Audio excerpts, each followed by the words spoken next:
right, this is CS50, and this is the end of week 6. So CS50X, one of Harvard's first courses involved in the edX initiative, indeed debuted this past Monday. If you would like to get a glimpse of what others on the internet are now following along with, you can head to x.cs50.net. That'll redirect you to the appropriate place on edx.org, which is where this and other courses from MIT and Berkeley now live. You'll have to sign up for an account. You'll find that the material is largely the same as you've had this semester, albeit a few weeks delayed as we get everything ready. But what students in CS50X will now see is an interface quite like this one. This, for instance, is Zamila leading the walkthrough for problem set 0. Upon logging into edx.org, a CS50X student sees the sorts of things you would expect to see in a course: the lecture for the Monday, lecture for a Wednesday, various shorts, the problem set, the walkthroughs, PDFs. In addition, as you see here, machine translations of English transcript into Chinese, Japanese, Spanish, Italian, and a whole bunch of other languages that will certainly be imperfect as we roll them out programmatically using something called an API, or application programming interface, from Google that allows us to convert English to these other languages. But thanks to the wonderful spirit of some 100+ volunteers, random people on the internet who have kindly offered to get involved in this project, we'll gradually be improving the quality of those translations by having humans correct the mistakes that our computers have made. So turns out we had a few more students show up on Monday than we initially expected. In fact, now CS50X has 100,000 people following along at home. So realize you are all part of this inaugural class of making this course in computer science education more generally, more broadly accessible. And the reality is now, with some of these massive online courses, they all start with these very high numbers, as we seem to have done here. But the goal ultimately for CS50X is really to get as many people to the finish line as possible. By design, CS50X is going to be offered from this past Monday all the way through April 15th of 2013, so that folks who have school commitments elsewhere, work, family, other conflicts, and the like, have a bit more flexibility with which to dive into this course, which, suffice it to say, is quite ambitiously done, if only over the course of just 3 months during a usual semester. But these students will be tackling the same problem sets, viewing the same content, having access to the same shorts and the like. So realize that we are all really in this together. And one of the end goals of CS50X is not just to get as many folks to the finish line and give them this newfound understanding of computer science and programming, but also to have them have this shared experience. One of the defining characteristics of 50 on campus, we hope, has been this sort of communal experience, for better or for worse sometimes, but having these people to turn to the left and to the right in office hours, in the hackathon, in the fair. It's a little harder to do that in person with folks online, but CS50X will conclude in April with the first ever CS50 Expo, which will be an online adaptation of our idea of the fair, where these thousands of students will all be invited to submit a 1 to 2 minute video, either a screencast of their final project or a video of them waving hello and talking about their project and demoing it, much like your predecessors have done here on campus in the fair, so that by semester's end, the hope is to have a global exhibition of the CS50X students' final projects, much like that which awaits you this December here on campus. So more on that in the months to come. With 100,000 students, though, comes a need for a few more CAs. Given that you guys are blazing the trail here and taking CS50 several weeks in advance of this material's release to the folks on edX, realize we would love to involve as many of our own students as possible in this initiative, both during the semester as well as this winter and this coming spring. So if you would like to get involved in CS50X, particularly joining in on CS50X Discuss, the edX version of CS50 Discuss, which many of you have been using on campus, the online bulletin board, please do head to that URL. Let us know who you are, because we'd love to build up a team of students and staff and faculty alike on campus who are simply playing along and helping out. And when they see a question that's familiar to them, you hear a student reporting some bug somewhere out there in some country on the internet, and that rings a bell because you too had that same issue in your D-Hall some time ago, hopefully then you can chime in and share your own experience. So please do partake if you would like.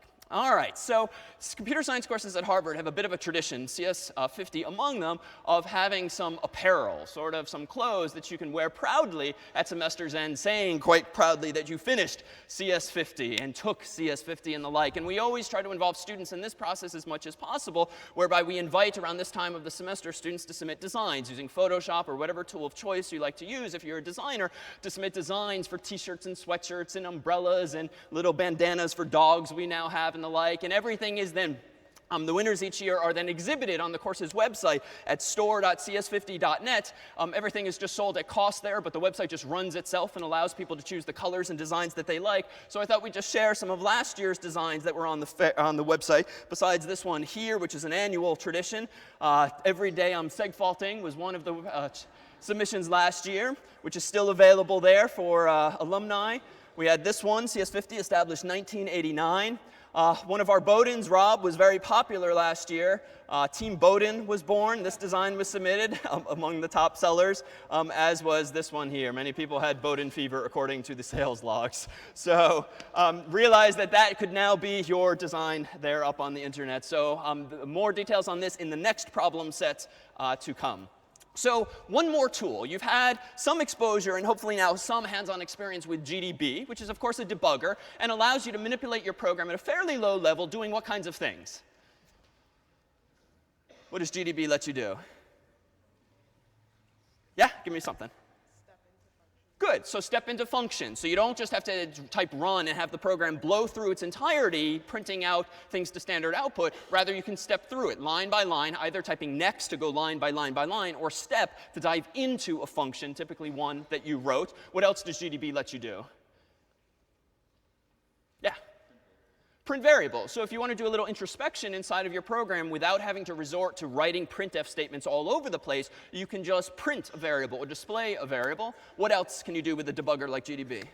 Set breakpoints and figure out where you can compile. Exactly. You can set breakpoints. You can say break execution at the main function or the foo function. You can say break execution at line 123. And breakpoints are a really powerful technique because if you have a general sense of where your problem probably is, you don't have to waste time stepping through the program's entirety. You can essentially jump right there and then start typing, stepping through it with step or next or the like. But the catch with something like GDB is that it helps you, the human, find your problems and find your bugs. It doesn't necessarily find them so much for you. So we introduced the other day Style50, which is a short command line tool that tries to stylize your code a little bit more cleanly than you, the human, might have done. But that, too, is really just an aesthetic thing. But it turns out there's this other tool called valgrind that is a little more arcane to use. Its output is atrociously cryptic at first glance, but it's wonderfully useful, especially now that we're at the part of the term where you're starting to use malloc and dynamic memory allocation. Things can go really, really wrong quickly, because if you forget to free your memory,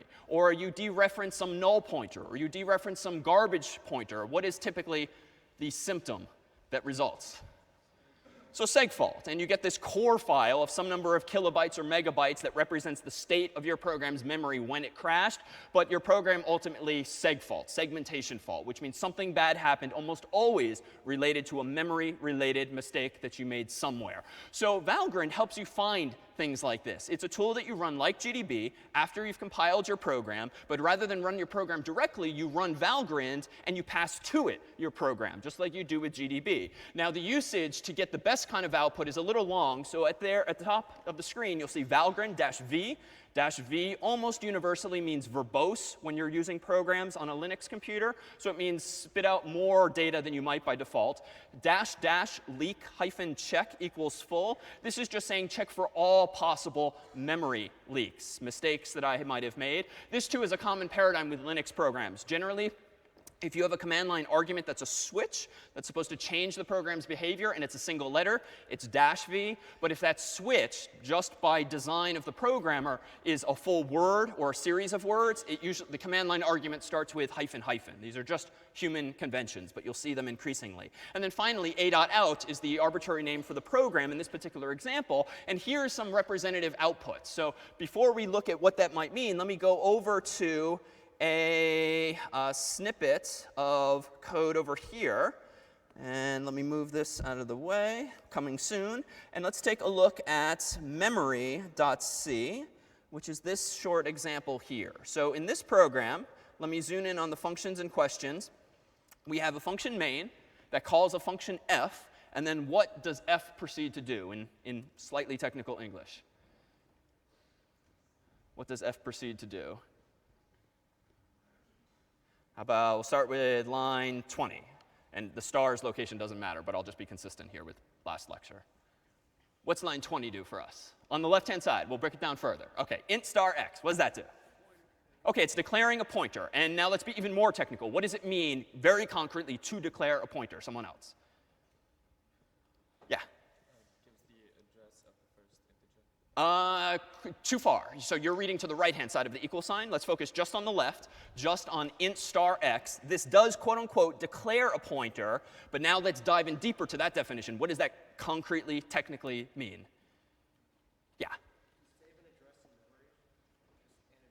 OK, so it's preparing to save an address in memory. So good. And let's take this one step further. It's declaring a variable, x, that's 32 bits. And I know it's 32 bits because it's not because it's an int, because it's a pointer in this case. Coincidence that it's one and the same with an int. But the fact that there's the star there means this is a pointer. And in the appliance, as with many computers, but not all, pointers are 32 bits. On more modern hardware like the latest Macs, the latest PCs, you might have 64-bit pointers. But in the appliance, these things are 32 bits. So we'll standardize on that. So more concretely, the story goes as follows. We declare a pointer. What does that mean? Well, we prepare to store a memory address. Well, what does that mean? We create a variable called x that takes up 32 bits that will soon store the address of an integer.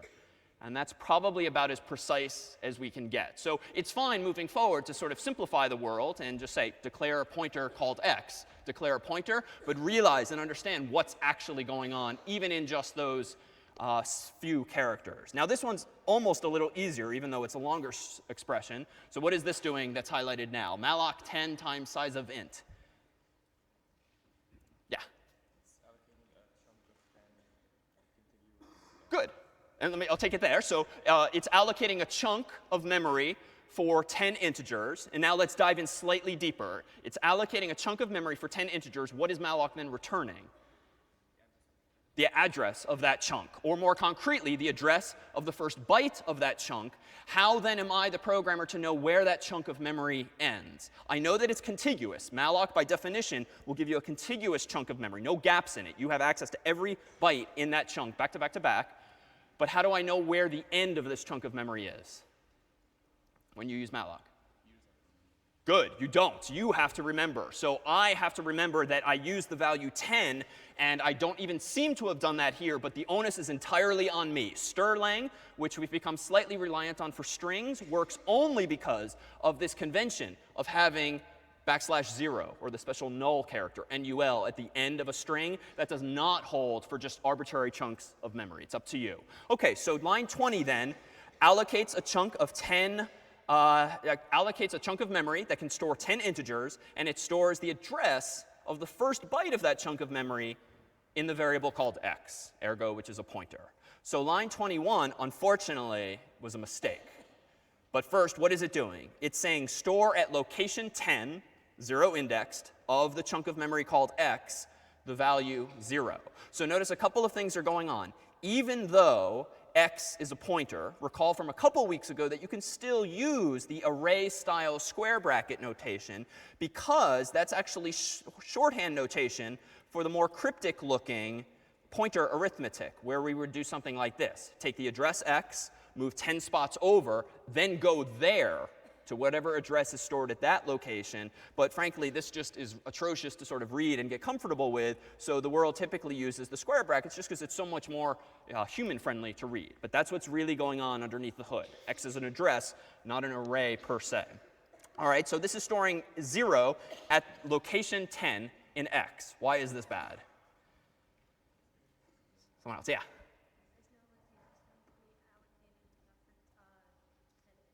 Exactly.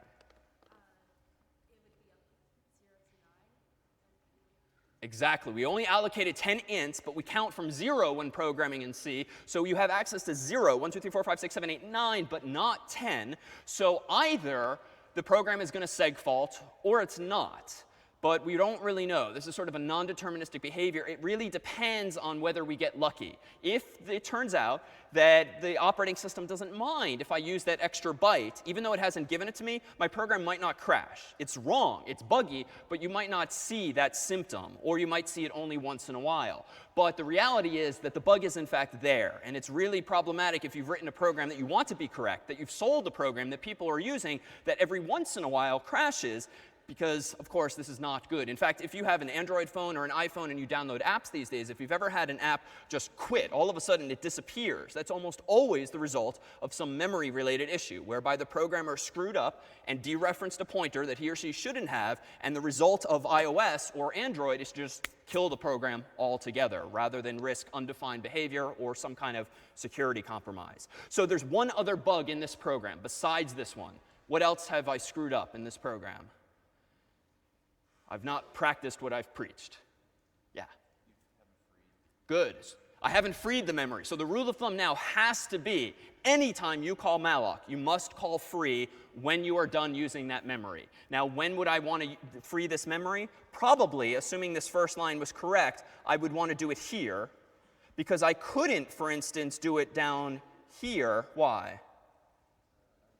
Just out of scope. So even though we're talking about pointers, this is sort of a weak 2 or 3 issue where x is only in scope inside of the curly braces where it was declared. So you definitely can't free it there. So my only chance to free it is roughly out after line 21. All right, so this is a fairly simple program, and it was fairly easy once you kind of wrapped your mind around what the program's doing, where the mistakes were. And even if you didn't see it at first, hopefully it's a little obvious now that these mistakes are pretty easily solved and easily made. But when a program is more than 12 lines long, it's 50 lines long, 100 lines long, walking through your code line by line, thinking through it logically is possible, but not particularly fun to do constantly looking for bugs. And it's also difficult to do, and that's why a tool like valgrind exists. So let me go ahead and do this. Let me open my terminal window, and let me not just run memory, because memory seems to be fine. I'm getting lucky. Going to that additional byte at the end of the array doesn't seem to be too problematic. But let me nonetheless do a sanity check, which just means to check whether or not this is actually correct. So let's do valgrind-v hyphen leak check equals full. And then the name of the program in this case is memory, not a.out. So let me go ahead and do this. Hit enter. Dear God, like this is its output, and this is what I alluded to earlier. But if you sort of learn to read through all of the nonsense here, most of this is just like diagnostic output that's not that interesting. What your eye really wants to be looking for is any mention of error or invalid, words that suggest problems. And indeed, let's see what's going wrong down here. I have a summary of some sort. So in use at exit, 40 bytes in one blocks. I'm not really sure what a block is yet, but 40 bytes actually feels like I could figure out where that's coming from. 40 bytes. Why are 40 bytes in use at exit? And more specifically, if we scroll down here, why have I definitely lost 40 bytes? Yeah. Perfect. Yeah, exactly. There were 10 integers, and each of those is size of 4, or 32 bits. So I've lost precisely 40 bytes because, as you propose, I haven't called free. So that's one bug. And now let's look down a little further and see next to this, invalid write of size 4. Now, what is this? So this address is expressed in what base notation, apparently? So this is hexadecimal. Anytime you see a number starting with 0x, it means hexadecimal, which we did way back in, I think, pset zeros section of questions, which was just to do a warm-up exercise converting decimal to hex to binary and so forth. So hexadecimal, just by human convention, is usually used to represent pointers, or more generally, addresses. It's just a convention because it's a little easier to read. It's a little more compact than something like decimal, and binary is useless for most humans to use. So now, what does this mean? Well, it looks like there's an invalid write of size 4 on line 21 of memory.c. So let's go back to line 21, and indeed, here is that invalid write. So valgrind isn't going to completely hold my hand and tell me what the fix is, but it is detecting that I'm doing an invalid write. I'm touching 4 bytes that I shouldn't be. And apparently, that's because, as you pointed out, I'm doing bracket 10 instead of bracket 9 maximally, or bracket 0, or something in between. So with valgrind, realize anytime you're now writing a program that uses pointers and uses memory, and malloc more specifically, definitely get into the habit of running this long but very easily copied and pasted command of valgrind and so forth to just see if there's some errors in there. And it'll be overwhelming every time you see the output, but just kind of parse through visually all of the output and see if you see mentions of errors or warnings or invalid or lost, any words that sound like you screwed up somewhere. So realize that's a new tool in your toolkit. All right, so now on Monday, we had a whole bunch of folks come up here and represent the notion of a linked list. And we introduced the linked lists as a solution to what problem?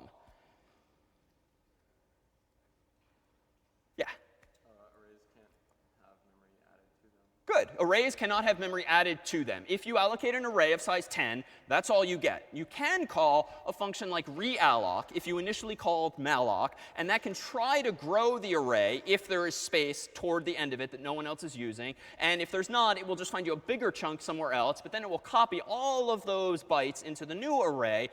And this sounds like a very correct solution. Why is this unattractive? I mean, it works. Like, humans have solved this problem. Why do we need to resolve it on Monday with linked lists? Yeah. What's that? It could take a long time. And in fact, anytime you're calling malloc or realloc or calloc, which is yet another one, anytime you, the program, are talking to the operating system, you tend to slow the program down. And if you're doing these kinds of things in loops, you're really slowing things down. You're not going to notice this for the simplest of hello world type programs, but in much larger programs, asking the operating system again and again for memory or giving it back again and again tends not to be a good thing. Plus, it's just sort of intellectually, it's a complete waste of time. Like, why allocate more and more memory, risk copying everything into the new array if you have an alternative that lets you allocate only as much memory as you actually need? So there's pluses and minuses in here. The plus of which now is that we have dynamism. Doesn't matter where the chunks of memory are that are free, I can just sort of create these breadcrumbs via pointers to string my whole linked list together. But I pay at least one price. What do I have to give up in gaining linked lists? Yeah. Good. You need more memory, right? Now I need space for these pointers. And in the case of this super simple linked list that is only trying to store integers, which are 4 bytes, we keep saying, well, a pointer is 4 bytes. So now I've literally doubled the amount of memory I need just to store this list. But again, this is a constant trade-off in computer science between time and space and development effort and other resources. What's another downside of using a linked list? Yeah. Good, not as easy to access. We can no longer leverage weak zero principles like divide and conquer, and more specifically binary search, because even though we humans can see roughly where the middle of this list is, the computer only knows that this linked list starts at address called first. And that's OX123 or something like that. And the only way the program can find the middle element is to actually search the whole list. And even then, it literally has to search the whole list, because even once you reach the middle element by following the pointers, you, the program, have no idea how long this list is, potentially, until you hit the end of it. And how do you know programmatically that you're at the end of a linked list? There's a special null pointer. So again, a convention. Rather than use this pointer, we definitely don't want it to be some garbage value pointing off stage somewhere. We want it to be sort of hand down null so that we have this terminus in this data structure so we know where it ends. Well, what if we want to manipulate this? We did most of this visually and with humans, but what if we want to do an insertion? So the original list was 9, 17, 20, 22, 29, 34. What if we then wanted to malloc space for number 55, a node for it, and then we wanted to insert 55 into the list just as we did on Monday? Well, how do we do this? Well, Nita came up and she essentially walked the list. She started at the first element, then the next, the next, the next, the next, the next, finally hit the left hand all the way down and realized, oh, this is null. So what pointer manipulation needed to be done? The person who was on the end, number 34, needed his left hand raised to point at 55. 55 needed their left arm pointing down to be the new null terminator. Done.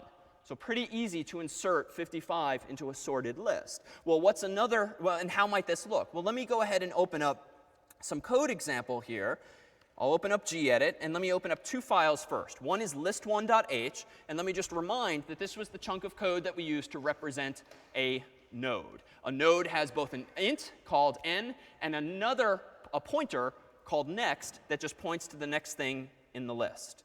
So that is now in a .h file. Why? Well, there's this convention, and we haven't taken advantage of this a huge amount ourselves, but just like the person who wrote printf and other functions gave as a gift to the world all of those functions by writing a file called standardio.h, and then there's string.h, and then there's math.h, and there's all these h files that you might have seen or used during the term written by other people. Typically in those .h files are only things like typedefs, or declarations of custom types, or declarations of constants. You don't put functions implementations in header files. You put instead just their prototypes. You put things you want to share with the world that they need in order to compile their code. So just to get into this habit, we decided to do the same thing. There's not much in list1.h, but we've put something that might be of interest to people in the world who want to use our linked list implementation. Now in list1.c, I won't go through this whole thing because it's a bit long, this program, but let's run it real quickly at the prompt. Let me compile list1. Let me then run list1. And what you'll see is we've simulated a simple little program here that's going to allow me to add and remove numbers to a list. So let me go ahead and type 3 for the menu option 3. I want to insert the number. Let's do the first number, which was 9. And now I'm told the list is now 9. Let me go ahead and do another insertion. So I hit menu option 3. What number do I want to insert? 17. Enter. And I'll do just one more. Let me insert the number 22. So we have the beginnings of the linked list that we had in slide form a moment ago. So how is this insertion actually happening? Indeed, 22 is now at the end of the list. So the story we just told on stage on Monday and just recapped just now must actually be happening in code. So let's take a look. Let me scroll down in this file. We'll gloss over some of the functions, but we'll go down to, say, the insert function. So let's see how we go about inserting a new node into this linked list. Where is the list declared? Well, let's scroll all the way up at the top and notice that my linked list is essentially declared as a single pointer that's initially null. So I'm using a global variable here, which generally we've preached against because it makes your code a little messy to maintain. It's sort of lazy usually, but it's not lazy and it's not wrong and it's not bad if your program's sole purpose in life is to simulate one linked list, which is exactly what we're doing. So rather than declare this in main and then have to pass it to every function we've written in this program, we instead realize, well, let's just make it global, because the whole purpose of this program is to demonstrate one and only one linked list. So that feels OK. Here are my prototypes, and we won't go through all of these, but I wrote a delete function, a find function, an insert function, and a traverse function. But let's now go back down to the insert function and see how this one works here. Insert is on line, here we go. All right, insert. So it doesn't take any arguments because we're going to ask the user inside of this function for the number they want to insert. But first, we prepare to give them some space. So this is sort of copy and paste from the other example. In that case, we were allocating an int. This time, we're allocating a node. I don't really remember how many bytes a node is, but that's fine. Size of can figure that out for me. And why am I checking for null in line 120? What could go wrong in line 119? Yeah. Good. Just could be the case that I've asked for too much memory or something's wrong and the operating system doesn't have enough bytes to give me, so it signals as much by returning null. And if I don't check for that and I just blindly proceed to use the address returned, could be null, could be some unknown value, not a good thing, unless I actually won't be an unknown value, could be null, so I don't want to abuse it and risk dereferencing it. So if that happens, I just return and we'll pretend like I didn't get back any memory at all. Otherwise, I tell the user, give me a number to insert. I call our old friend getInt. And then this was the new syntax we introduced on Monday.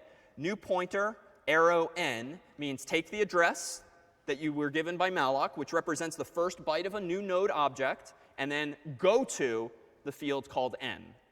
And little trivia question, this is equivalent to what more cryptic line of code? How else could I have written it? Want to take a stab? Good, using the dot notation, but it's not quite as simple as this. What do I first need to do? Good, I need to do star new pointer dot n. So this is saying new pointer is obviously an address. Why? Because it was returned by malloc. The star new pointer is saying go there. And then once you're there, then you can use the more familiar dot notation. But this just looks a little ugly, especially if we're humans are going to draw pointers with arrows all the time. The world has standardized on this arrow notation, which does exactly the same thing. So you only use the arrow notation when the thing on the left is a pointer. Otherwise, if it's an actual struct, use the dot notation. And then this. Why do I initialize new pointer next to null? Right? We don't want like a dangling left hand off the edge of the stage. We want it pointing straight down, which means the end of this list could potentially be at this node, so we better make sure it is null. And in general, initializing your variables or your data members in structs to something is just good practice. Sort of just letting garbage exist and continue to exist generally gets you in trouble if you forget to do something later later on. So here's a few cases. This, again, is the insert function. And the first thing I check for is if the variable called first, that global variable, is null, that means there is no linked list. We haven't inserted any numbers. So it's trivial to insert this current number into the list because it just belongs at the start of the list. So this was when Anita was just standing up here alone, pretend. No one else was up here on stage until we allocated a node. Then she could raise her left hand for the first time if everyone else had come up on the stage after her on Monday. Now here, this is a little check where I have to say if the new node's value of n is less than the value of n in the current first node,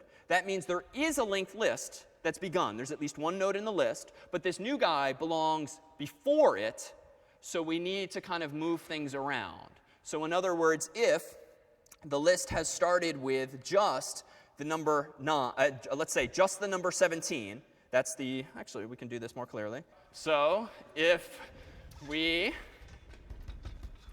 start our story with a pointer here called first, and initially it's null, and we insert the number 9, well, the number 9 clearly belongs at the start of the list. So let's pretend we've just mallocked the address, or the number 9, and put it here. If first is null by default, the first scenario we discussed just means let's point this guy here, leave this as null. Now we have the number 9. The next number, though, we want to insert, say, is 17. 17 belongs over here, so we're going to have to do some logical stepping through this. So let's instead, before we do that, let's pretend that we wanted to insert the number 8. So just for convenience's sake, I'm going to draw it here. But remember, malloc could put it most anywhere. But for drawing's sake, I'll put it here. So pretend I've just allocated a node for the number 8. This is null by default. What now has to happen? Well, a couple of things. We made this mistake on stage on Monday where we updated a pointer like this, then did this, and then we claimed we orphaned everyone else on stage, right? Because you can't, the order of operations here is important because now we've left this node 9 that is just sort of floating in space. So this was not the right approach on Monday. So we first have to do something else. The state of the world looks like this initially. 8 has been allocated. What would be a better way of inserting 8? Instead of updating this pointer first, just update this one here instead. So we need a line of code that's going to turn this null character into an actual pointer that's pointing at node 9, and then we can safely change first to point at this guy here. So now we have a linked list of 2 elements. And what does this actually look like here? Well, if we look at the code, notice that I've done exactly that. I've said new pointer, and in this story, new pointer was pointing at this guy. So let me draw one more thing, and I should have left a little more room for this, so forgive the tiny little drawing. This guy is called new pointer. That is the variable we declared a few lines earlier in line just above 25, and it's pointing to 8. So when I say new pointer, arrow next, that means go to the struct that's being pointed at by new pointer. So here we are. Go there. Then the arrow is saying get the next field. And then the equal sign is saying put what value there? The value that's in first. Well, what value was in first? First was pointing at this node. So that means this should now point at this node. So in other words, what looks, albeit a ridiculous mess with my handwriting, what's a simple idea of just moving these arrows around translates to code with just this one-liner.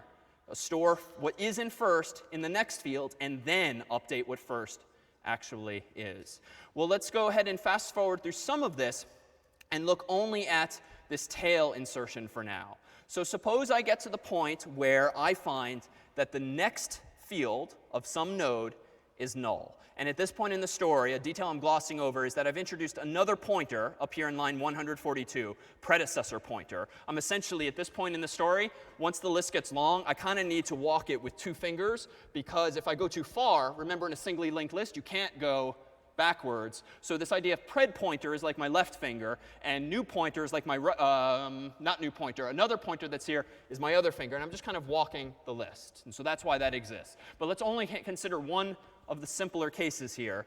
If that pointer's next field is null, what's the logical implication?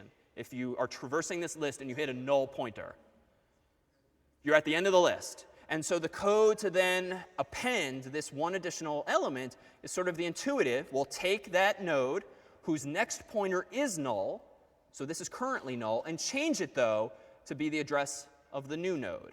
So we're just drawing in code the arrow that we drew on stage by raising someone's left hand. And the case that I'll wave my hands at for now, just because I think it's easy to get lost when we do it in this sort of environment, is checking for insertion at the list's middle. But just intuitively, what needs to happen if you want to figure out where some number belongs in the middle is you do kind of have to walk it with more than one finger, more than one pointer, figure out where it belongs by checking is the element less than the current one, greater than the current one. And once you find that place, then you have to do this sort of shell game where you move the pointers around very carefully. And that answer, if you'd like to reason through this at home on your own, boils down just to these 2 lines of code. But the order of those lines is super important, because if you drop someone's hand and raise someone else's in the wrong order, again, you could end up orphaning the list. So to summarize more conceptually, the insertion at the tail is relatively straightforward. The insertion at the head is also relatively straightforward, but you need to update an additional pointer this time to squeeze number 5 into the list here. And then insertion in the middle involves even more effort to very carefully, in this case, insert the number 20 in its correct location, which is between 17 and 22. So you need to do something like have the new node 20 point to 22, and then which node's pointer needs to be updated last is 17 to actually insert it. So again, I'll defer to the actual code for that particular implementation. At first glance, it's a little overwhelming, but it's really just an infinite loop that's looping, looping, looping, looping, and breaking as soon as you hit the null pointer, at which point you can do the requisite insertion. And so this then is representative linked list insertion code.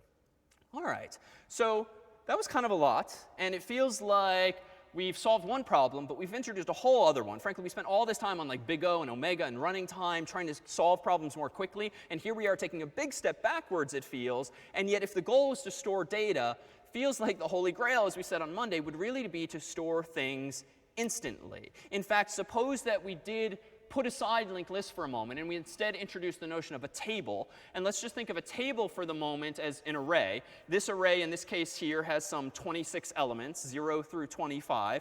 And suppose that you needed some chunk of storage for names, Alice and Bob and Charlie and the like, and you need some data structure to store those names. Well, you could use something like a linked list. And you could walk the list, inserting Alice before Bob and Charlie after Bob and so forth. And in fact, if you want to see code like that, as an aside, know that in list2.h, we do exactly that. We won't go through this code, but this is a variant of the first example that introduces one other struct we've seen before called student. And then what it actually stores in the linked list is a pointer to a student structure rather than a simple little integer n. So realize there's code there that involves actual strings, but if the goal at hand really now is to address the efficiency problem, wouldn't it be nice if we are given an object called Alice, we want to put her into the right location in a data structure, feels like it'd be really nice to just put Alice, whose name starts with A, in the first location, and Bob, whose name starts with B, in the second location. And with an array, or let's start calling it a table, a hash table at that, we can do exactly that. If we are given a name like Alice, a string like Alice, where do you put A-L-I-C-E? Well, we need a heuristic. We need a function to take some input like Alice and return an answer, put Alice at this location. And this function, this black box, is going to be called a hash function. A hash function is something that takes an input, like quote-unquote Alice, and returns to you typically the numeric location in some data structure where Alice belongs. So in this case, our hash function should be relatively simple. Our hash function should say, if you're given quote-unquote Alice, which character should I care about? The first one. So I look at bracket 0, and then I say, if that bracket 0 character is A, return the number 0. If it's quote-unquote B, return 1. If it's C, return 2, and so forth. All 0 index. And that would allow me to insert Alice, and then Bob, and then Charlie, and so forth into this data structure. But there's a problem.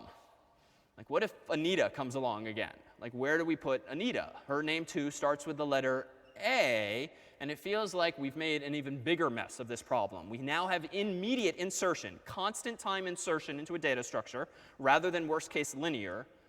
But what can we do with Anita in this case? What are the two options, really? Yeah.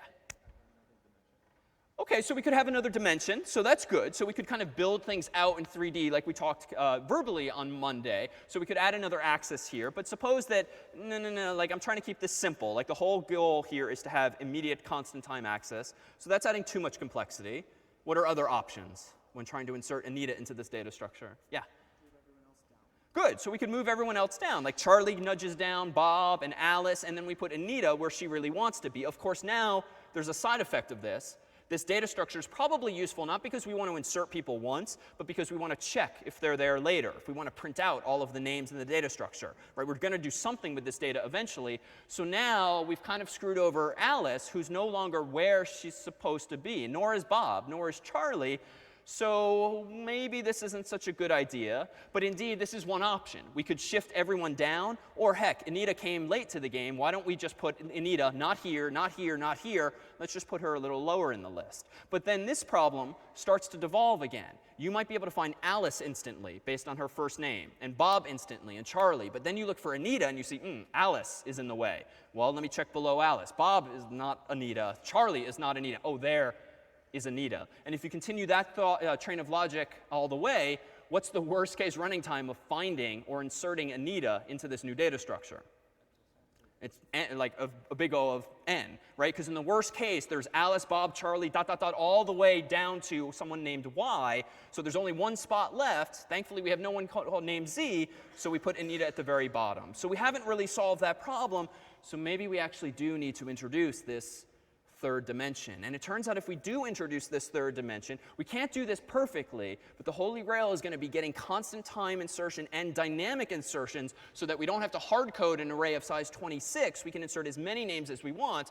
But let's take our 5-minute break here and then do that properly. All right.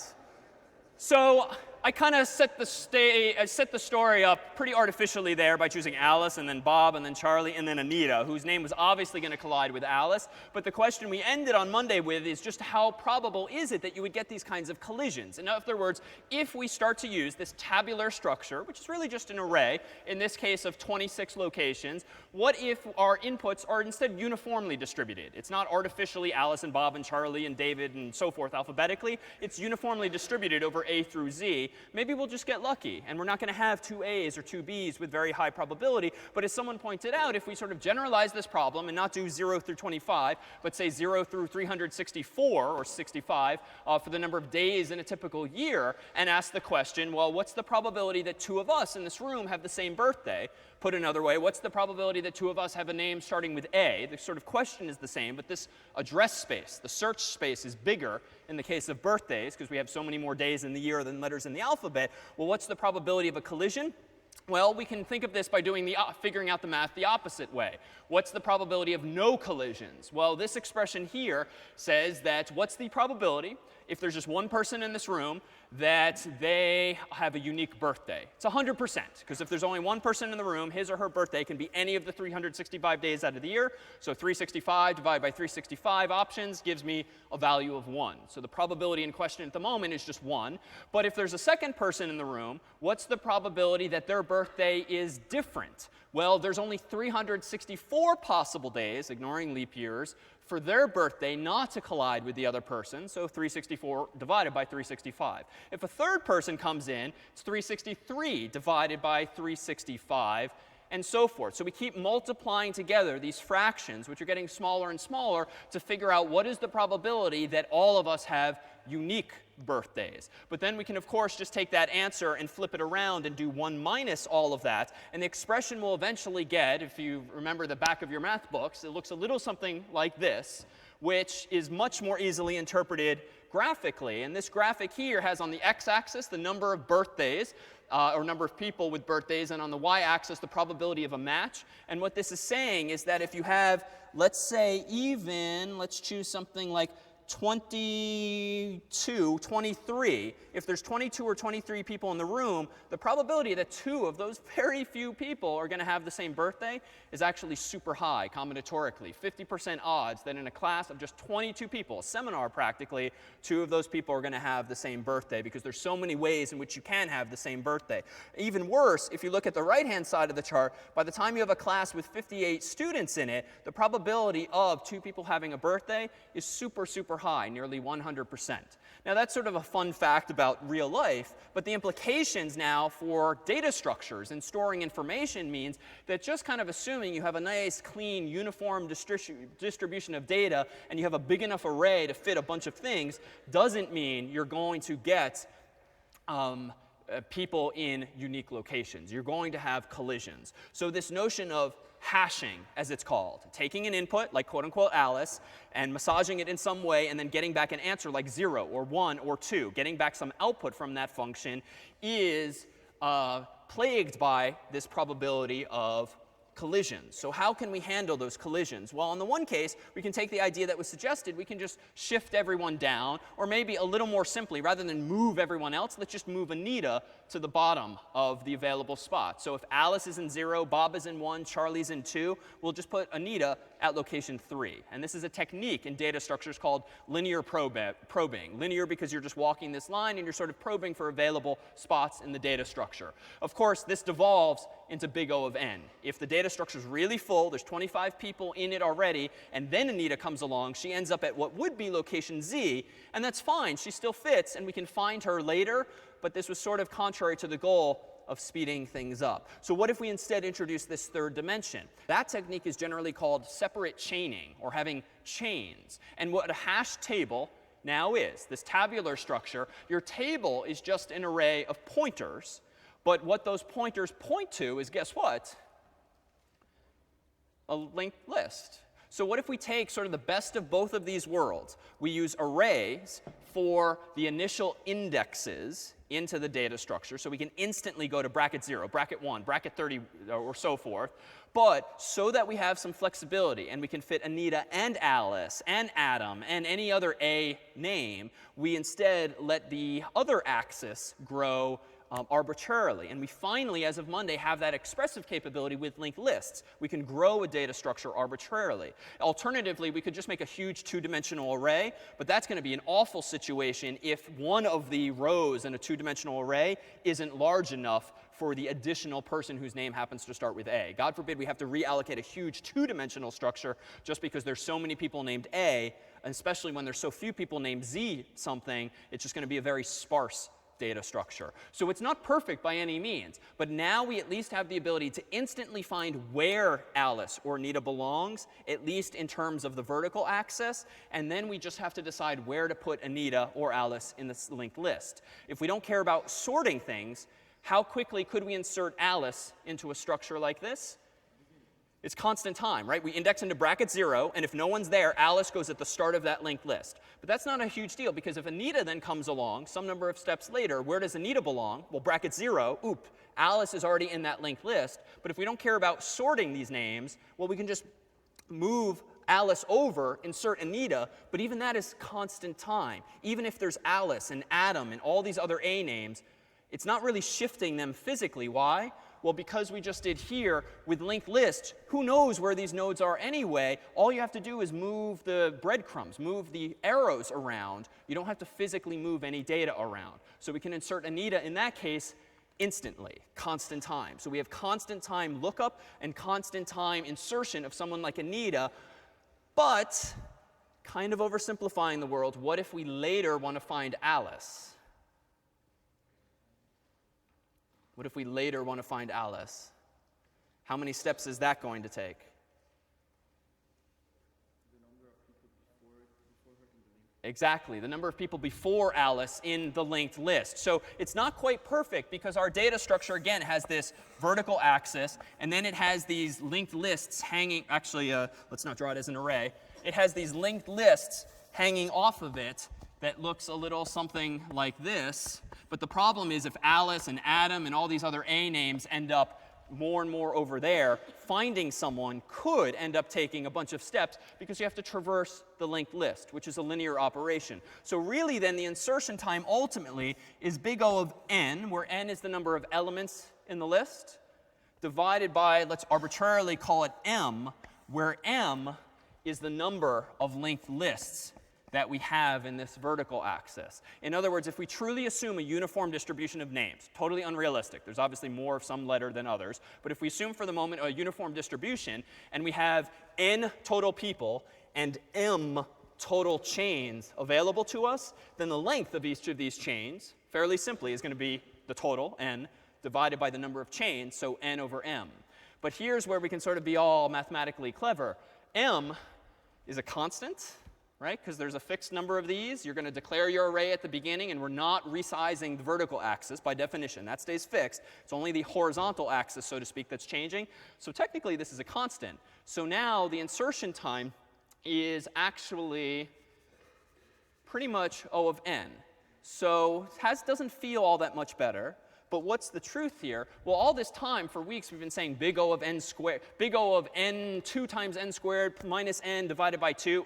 It's just n squared. But now in this part of the semester, we can start talking about the real world again. And n divided by m is absolutely faster than just n alone. If you have 1,000 names and you break them up into multiple buckets so that you have only 10 names in each of these chains, absolutely searching 10 things is going to be faster than 1,000 things. And so one of the upcoming problem sets is going to challenge you to think about exactly that, even though, yeah, asymptotically and mathematically, this is still just linear, which sucks in general when trying to find things.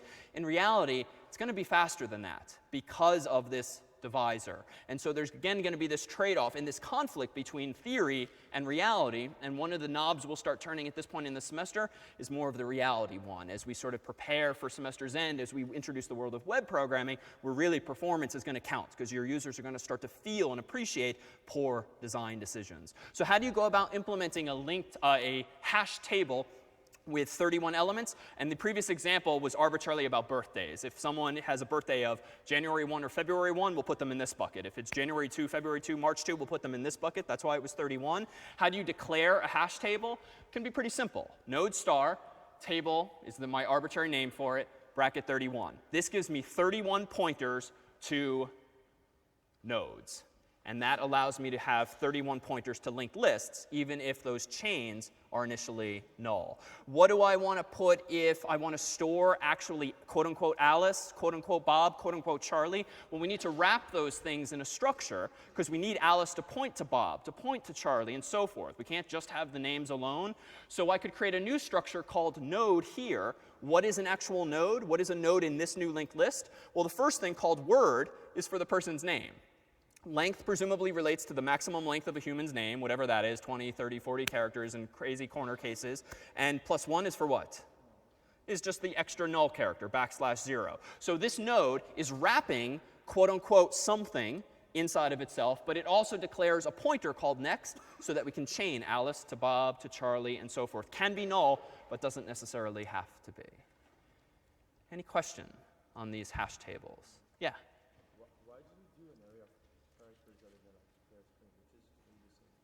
An array of, good question. Why is this char word in an array rather than just char star? In this somewhat arbitrary example, I did not want to have to resort to malloc for each of the original names. I wanted to declare a maximum amount of memory for the string so that I can copy into this structure ALICE \0 and not have to deal with malloc and free and the like. But I could do that if I wanted to be more conscious of space use. Good question. So let's try to generalize away from this and focus the remainder of today on data structures more generally and other problems that we can solve using these same fundamentals, even though the data structures themselves might differ in their particulars. So it turns out in computer science, trees are very common. And you can think of a tree sort of like a family tree where there's some roots, some matriarch or patriarch, grandma or grandpa or earlier back, beneath which are mom and dad or various siblings or the like. So a tree structure has nodes and it has children, usually 0 or more children for each node. And some of the jargon that you see in this picture here is any of the little kids or grandkids on the edges who have no arrows emanating from them. Those are the so-called leaves. And anyone on the inside is like an inner node. You can call it anything along those lines. But this structure is pretty common. This one's a little arbitrary. We have one child on the left.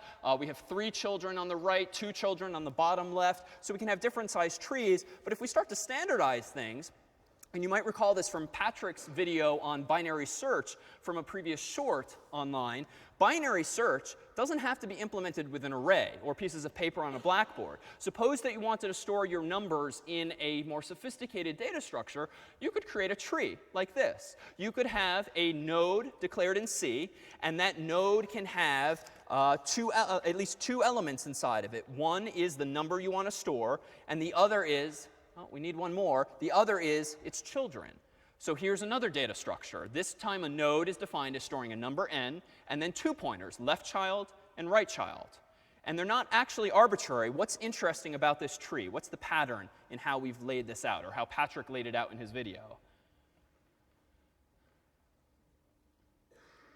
It's kind of obvious that there's some sorting going on here, but what's the simple rule? Yeah? Perfect.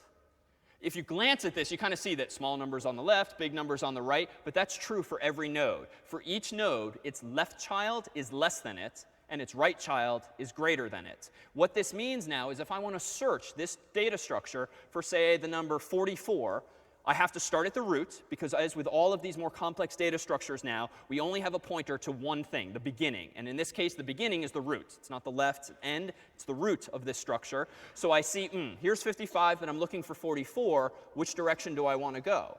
Well, I want to go to the left, because obviously to the right is going to be too big. So notice here, you're sort of conceptually chopping the tree in half, because you're never going down to the right-hand side. So now I go from the 55 to the 33. Damn. It's too small of a number. I'm looking for 44. But now I know if 44 is in this tree, I can go obviously to the right. So again, I'm pruning the tree in half. So it's pretty much identical conceptually to the phone book. It's identical to what we did with the papers on the blackboard, but it's a more sophisticated structure that allows us to actually do this sort of divide and conquer by design of the algorithm. And in fact, traversing a structure like this, where it's only go this way or that way, means all that code that sort of bent your mind at first when implementing it in a section or walking through it at home, for binary search using recursion or iteration, it's a pain in the neck. Find the middle element, then do your rounding up or down. There's a beauty to this because we can now use recursion, again, but much more cleanly. Indeed, if you're at the number 55 and you want to find 44,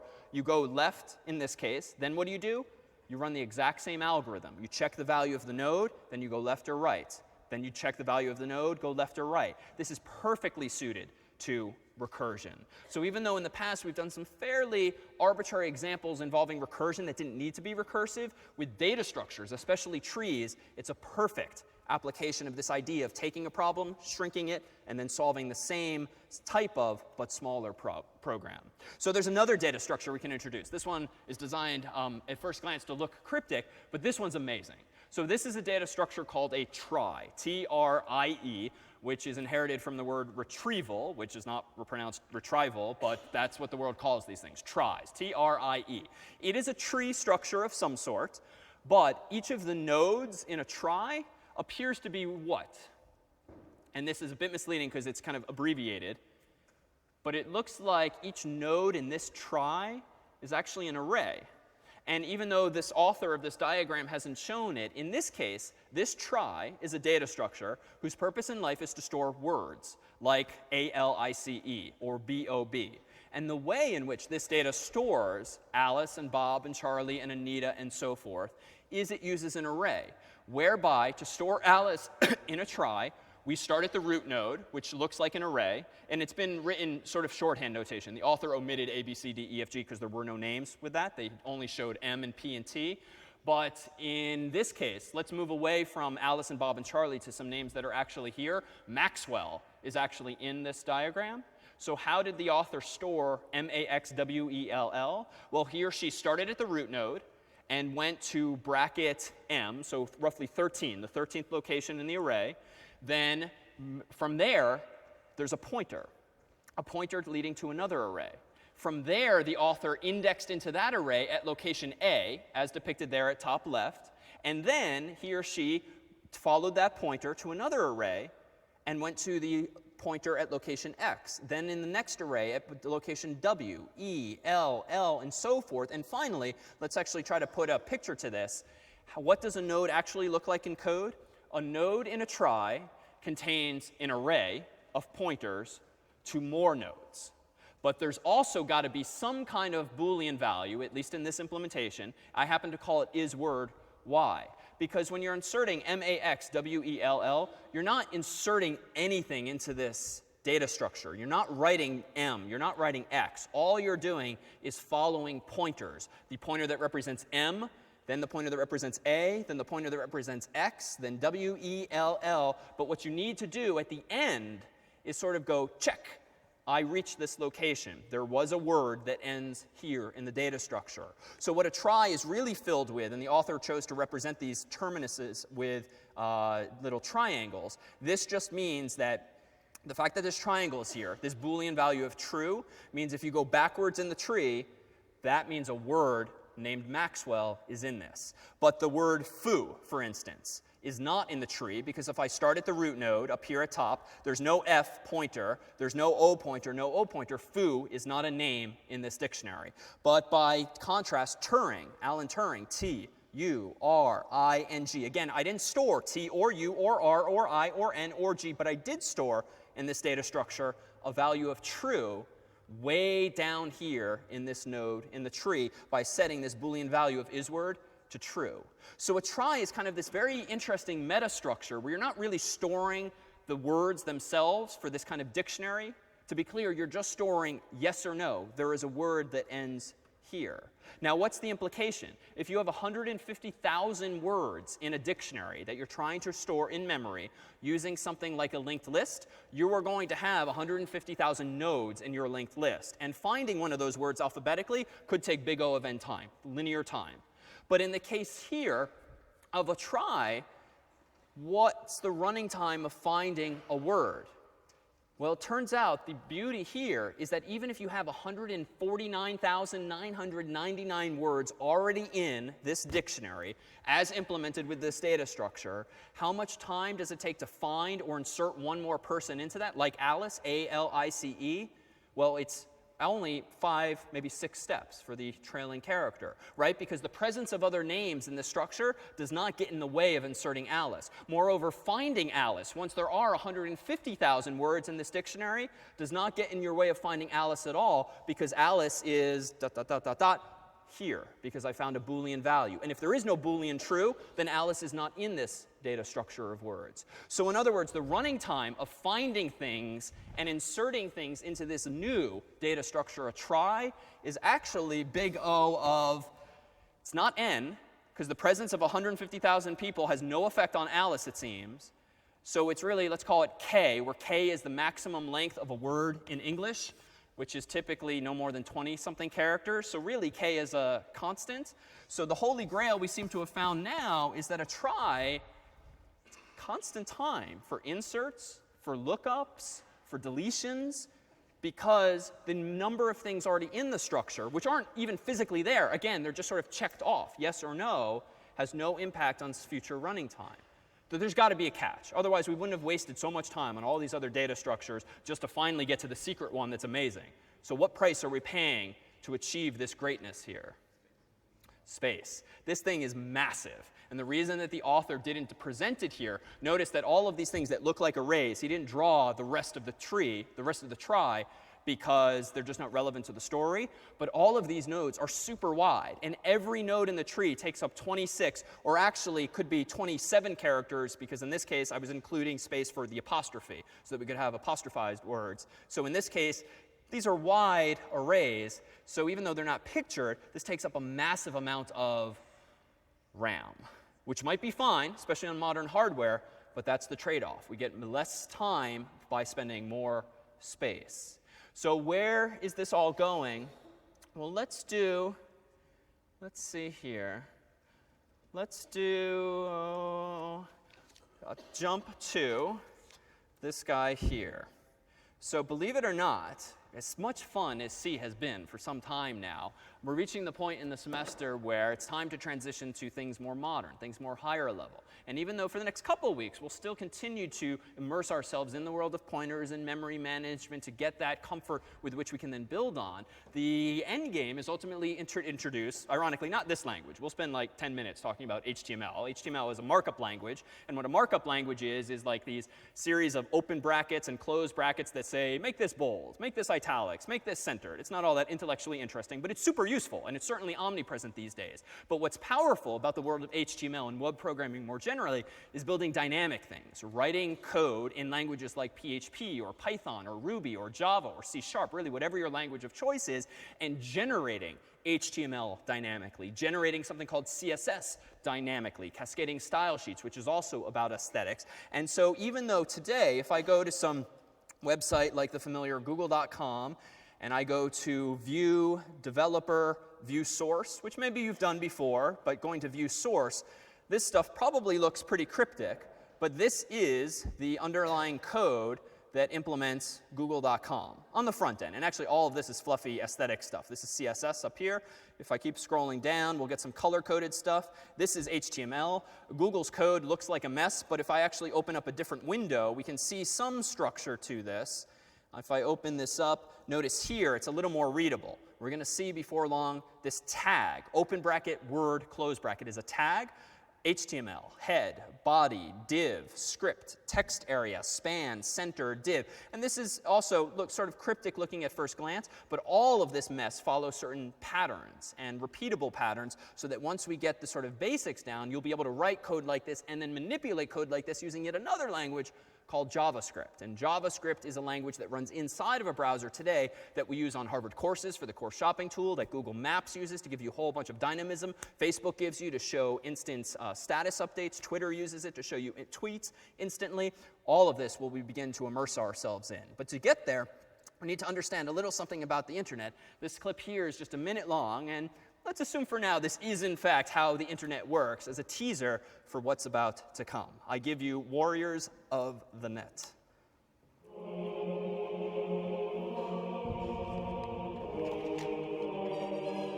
He came with a message,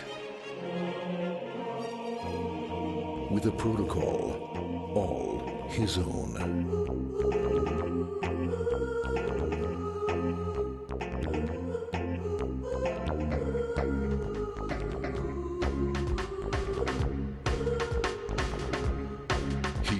To a world of cruel firewalls, uncaring routers, and dangers far worse than death. He's fast, he's strong, he's TCP/IP, and he's got your address. Warriors of the Net. Next week then, the internet, web programming. This is CS50.